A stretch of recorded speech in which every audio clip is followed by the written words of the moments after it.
the morning and going to bed at like 11:30, 12 o'clock at night, and just it's unbelievable. Every single minute of the president's schedule. He goes here, he goes there, and they got the minutes and exactly where he's supposed to be. And it seems almost no time for him to do anything other than people shuffling him around to different events and meetings and stuff like that. It's just amazing. So right. I don't think the president, it's not, they're protecting him, and they're also in a situation where you have a priority. I always just tell the example that every person that comes in, for example, you say, well, say UFOs is in the Secretary of Defense. Well, the Secretary of Defense comes in to talk to them. They're not going to talk about UFOs because the Secretary of Defense has got 200 plates up in the air himself. He's got 200 of these issues that are, wars and budget deficits and all this sort of stuff. He's only going to talk to the president about the 5 most important things on the list. UFOs might be one down 199, but everybody that comes into his office has got 100 issues they want to talk about, and you only get to talk about 3. So you're dealing, and I would say majority of the time is dealt with domestic issues and stuff like that. And if a crash occurred or something occurred where they had to pull him in, they would pull him in and say, Mr. President. And he's probably seen a lot of this where he gets pulled in on something, didn't know it, and we have to talk to you about this, and they'll bring in a guy to brief him and explain the situation. Because what's going to happen is the next day, if an issue comes up and he realizes there's going to be questions in news conference, they have to brief him. And in terms of Reagan, they actually gave him a list of questions and answers, because he had sort of a photographic memory, but he would stumble in terms of using his own imagination to answer questions. And they would actually give him, this could be your question, this is the answer. And he would give the answer, it was on the piece of paper. So that's how they would brief them in terms of this event has happened, here's the question you're going to get, here's what the government position is, and the president just goes out and gives this position that's been developed by 10 or 15 or 20 policy advisors inside that office. Right.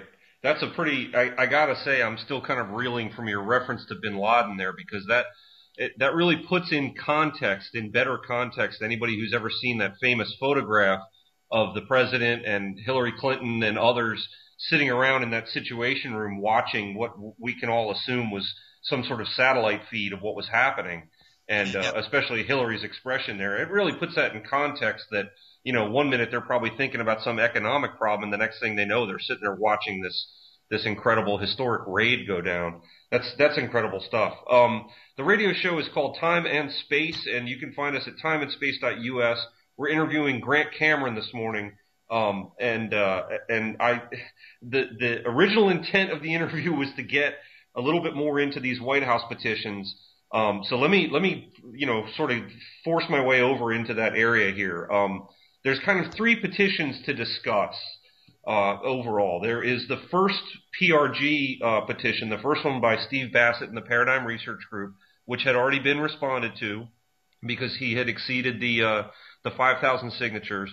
And then there's the 2 that are kind of ongoing right now. I guess December 31st is the deadline to gather signatures. One is a follow-up by Steve Bassett, kind of known as Disclosure Petition 2, and the other was filed by Richard Dolan, or co-authored, I should say, by Richard Dolan and Bryce Zabel, and it's sort of nicknamed, and I'm taking this from Dolan's comments himself, kind of nicknamed the Need to Know petition.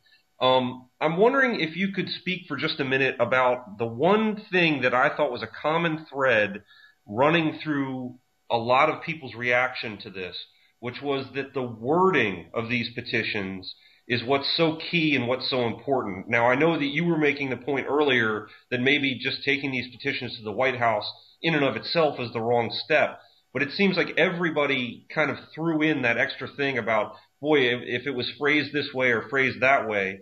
And I'll start with just the first petition by Steve Bassett, where some people didn't understand why he was phrasing his petition the way that he did, and even termed it in some cases, were terming it as combative language, which I personally didn't quite agree with. But what can you tell us about the way that these things are worded, and maybe what would have been better or worse about how they turned out?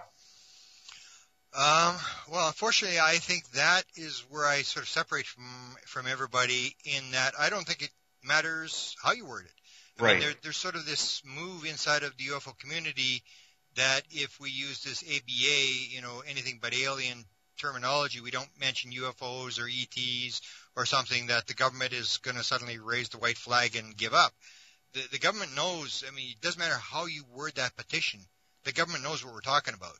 And this is a political suicide move for them to pick up the issue. It's not like if we call them whatever we call them and reword it properly, that Obama's going to pick up the issue during a campaign year and bring it up, because everybody's going to – first question from CNN is, are you talking about UFOs? I mean, it's deadly. It's everybody knows what we're talking about. So I don't think it really matters how you word the petition. I would even more agree with Steve Bassett in terms of Steve is saying, let's cut the crap. ETs are here. Admit it. He's at least being open and honest about. Yes. But a lot of people, and some of the people who are pushing the other end, have actually come to me and said to me, don't use the word ET, the government doesn't like it, and don't use the word alien because CNN won't pick up the story. And it's sort of like we can sort of slide it in the back door. This is sort of a thing that we can get it in there without them knowing what's going on.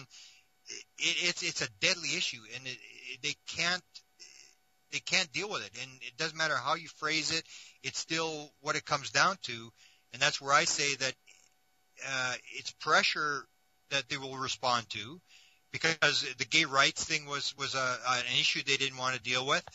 Women's right to vote was an issue they wanted to deal with. Civil rights, and it was pressure that forced them to suddenly change. And now they say, oh, we were always on the side of these people. But when it came at that time, it was a deadly, ugly issue. Who wanted to talk about gays and AIDS and stuff like that? It was just something that people really didn't want to deal with.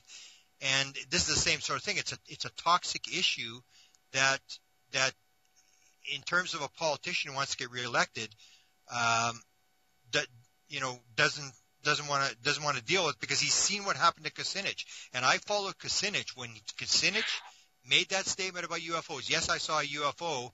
I watched the newspaper articles because I was logging them on my old website, and there was at least 400 articles on Kucinich, and everyone, whether it was talking about UFOs or anything else, would refer to him as the UFO wacko, crazy guy, and it was like deadly. And you can see Kucinich turned. Kucinich started to say, it's just a UFO, I didn't. And when I talked to the Wall Street Journal guy who had originally broken the story, Kucinich's sighting was not just a sighting. Kucinich's sighting, this thing was like 50 yards away. They drew it. It was over top of the pool. They were all right there. This thing was a close encounter. It was an unbelievable sighting. But you'd never know that because Kucinich backed off that so fast that because it just killed him, and he's never recovered from it yet. He'll always be known as the UFO wacko, and that's when you're a politician. You can't touch that. So in terms of rewording it, you can see it hasn't really gathered the votes that even the first one got, because people sort of get worn out. And the website, We the People petition website actually says, don't redo the same petition a number of times, because it waters down what you're doing. Take one and run with it. And you can see that the next two petitions the numbers have actually dropped. And that's where I say that the UFO community is really not sold. They're not a radical type UFO, radical community that where money's involved, or whether they're ready to, put their life up, or, protest or this sort of stuff. To us, it's still sort of an interesting type of thing, but we aren't really hardcore that we're gonna go after this thing. So people have sort of gone on to other things, and nobody's even signing the next two petitions. They've sort of already given up. So that's where I sort of differ on the petitions. It has gotten some publicity. It has got the issue. But what it got us was the worst statement that we've ever gotten. I mean, it was like absolutely says there's nothing to it. Don't even go there. And I've questioned, where does the White House go from this? How do you back out of saying there is no credible evidence? I mean, that's pretty bad. I mean, there's it really is. You're right. I want to hit on that. I want to go back to Kucinich in a minute, but yes, you're exactly right. Because the thing is that. And forget about credibility for a second. the researchers like Stanton Friedman, like yourself, like other people, I mean, automatically were able to figure out that this statement was complete, just garbage, based on the fact that, you know, the U.S. Air Force Blue Book, the list is almost endless. By default, I mean, it wasn't the White House saying that those weren't credible sources or something like that? I mean, they're backing themselves into a corner with that. Yeah. Because to me, it's very evident that, I mean, you take the 600 Roswell witnesses, Sure. or the Phoenix Lights, or all the nuclear site people and stuff like this, and it's like total. And I don't think it was in the first part that you saw, but the second part of the article I talk about, I equate it to the head of Syria talking about. You know, I didn't order people being killed. The people that were killed were actually government people, and I'm here to protect my people. It was like totally divorced from reality. Yes. When you take a look at the evidence on the ground, what we see in Syria or the UFO thing on our side, and what they're saying, it's like, I mean, just crazy. Yeah. And so whether you change the wording, I mean, it's like if we change the wording or do whatever, then suddenly Larson's going to come back and say, oh, okay, we will reinvestigate it. I can't. They've backed themselves into a corner now. Right. And they aren't getting out unless we put a lot of pressure on them, expose something, or discover that, you know, this thing that the president never saw the petition, or get the inside documents where hopefully they discuss how they're going to deal with this without you know, protecting the president, or saying something stupid in these documents where you actually see what was actually going on behind the scenes when they wrote up this reply to the petition. Right. That's where I think you can exert some pressure, and it may be like a lot of FOIs where it doesn't go anything, where I, you know, end up in a brick wall and I can't really establish anything. But at least it's my sort of, you know, thing to try to help the situation. And I don't deny these people doing what they think is right, because they think the petitions, and they may, you never know. I mean, who knows what's going to work? I'm not 100% sure what I'm doing is going to work, or that if you go at a local level and get political cover to a guy and force it that way.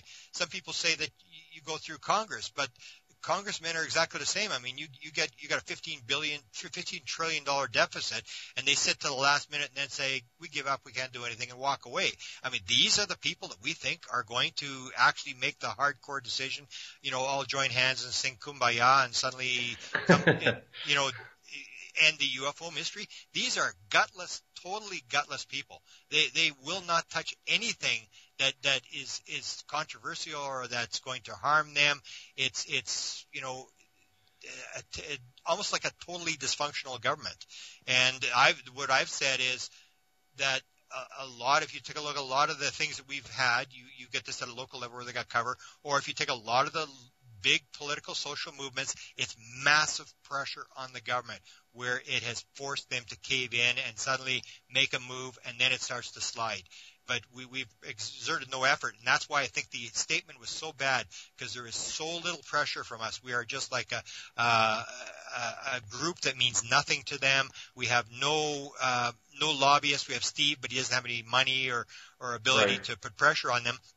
You had these 12 guys that were supposed to do the budget, these super committee guys, and there was 13,000 lobbyists, and every one of these lobbyists had millions of dollars who could buy, you know, $10,000 a plate dinners to get inside these guys' campaigns and give them money. We've got no money. We've got no lobbyists. We've got no pressure. We got no. I remember. I don't know if you know the story about Laura Johnstone. Laura Johnstone, when Bush came out, and Bush said when he was running for Bush Jr. When he was running, he said he was contacted by Charles Huffer in person. Huffer had the tape recorder going, and Huffer said, will you release the UFO secret if you get it? And he said, yeah, I will do it. And then Cheney was beside me. He said, yeah. And this guy was Secretary of Defense. He knows what's going on. It'll be the first job he does when he gets to the White House. Now, Laura Johnstone was a protester out of South Africa, and she lived in California, and I got in contact with her while this was going on, and I sort of wrote up the stories about what she was doing, and I went to California, and she said she was a professional protester.